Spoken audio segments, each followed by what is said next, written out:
সাইকিয়া দিয়ে আসছেন একটা মিষ্টি কুমড়া, একটা মিষ্টি কুমড়া তুলে দিচ্ছেন সাইকিরাজ। জীবনে অনেক উপহার পেয়েছি, কিন্তু মিষ্টি কুমড়া একটা রহস্য আছে, কিছু রহস্যটা সাগর যায়। উপরে ঢাকনা খোলো।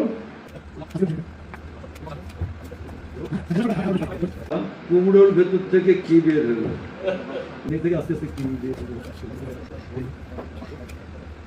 একটা ও রোলেক্স।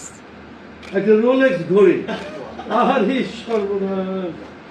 হ্যাঁ, কি করবো এখন?